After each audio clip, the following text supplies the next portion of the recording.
রাধে রাধে। ওম নমো ভগবতে বাসুদেবায়। ওম নমো ভগবতে বাসুদেবায়। ওম নমো ভগবতে বাসুদেবায়। শ্রীমদ্ ভাগবত চতুর্থ স্কন্ধ পোষণম পঞ্চম অধ্যায় দক্ষযজ্ঞ নাশ। শ্লোক 6।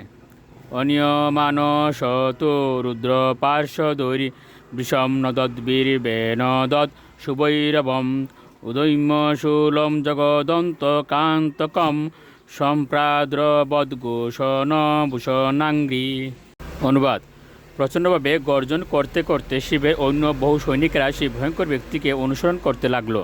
তার হাতে ছিল এক বিশাল ত্রিশূল, যা মৃত্যুকে পর্যন্ত বধ করতে সমর্থ ছিল, এবং তার পদক্ষেপের ফলে তার পায়ের নুপুরগুলিও যেন গর্জন করছিল। শ্লোক 7। অতর্তিযু যজমান সদস্যা ককুবুদিচাম প্রশমিক্ষরেণুম তম কিমে তৎকুত এতৎ রজ অবুত ইতি দ্বিজ দদুঃ।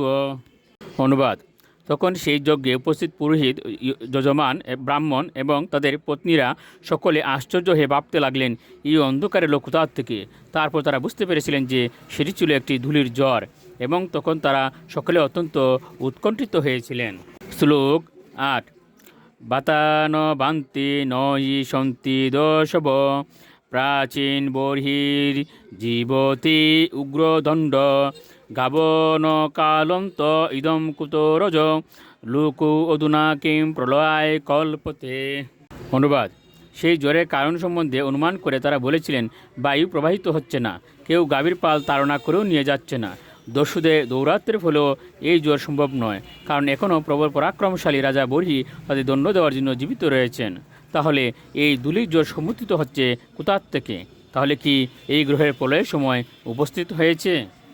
শ্লোক 9। প্রসূতে মিশ্রা স্ত্রিয় উদ্বিগ্ন চিত্তা উচুর্বিপাক বৃজিন শৈব তৈশ্য যৎ পশ্যন্তি নাম দুহিত্রী নাম প্রজেশ সুতাম সতীম অবদদৌ অনাগাম। অনুবাদ: দক্ষের পত্নী প্রসূতি এবং সেখানে সমবেত অন্য সমস্ত স্ত্রীলোকেরা অত্যন্ত উদ্বিগ্ন হয়ে বলতে লাগলেন, প্রজাপতি দক্ষ নিরপরাধ সতীকে অবজ্ঞা করার ফলে সতী যে তার ভগিনীদের সম্মুখে দেহত্যাগ করেছেন, সেই পাপেরই ফলে এই সংকট উপস্থিত হয়েছে। শ্লোক 10। ইয়স্তু অন্তকালে গুপ্ত জটাকলাপ শূল সুচর্পিত দিগ গজেন্দ্র বিতৈত্য নিতত্তু দিতাস্ত্র দুর্দজান উচ্চ অট্ট আশস্তনয়িত্নু ভিন্ন দিক।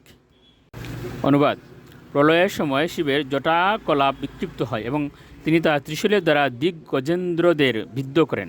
বজ্র যেমন মেঘসমূহকে সর্বত্র বিক্ষিপ্ত করে, তেমনইভাবে তার বাহুরূপ ধ্বজাসমূহ বিস্তার করে তিনি অট্টাইশ্য করতে করতে নৃত্য করেন। রাধে রাধে।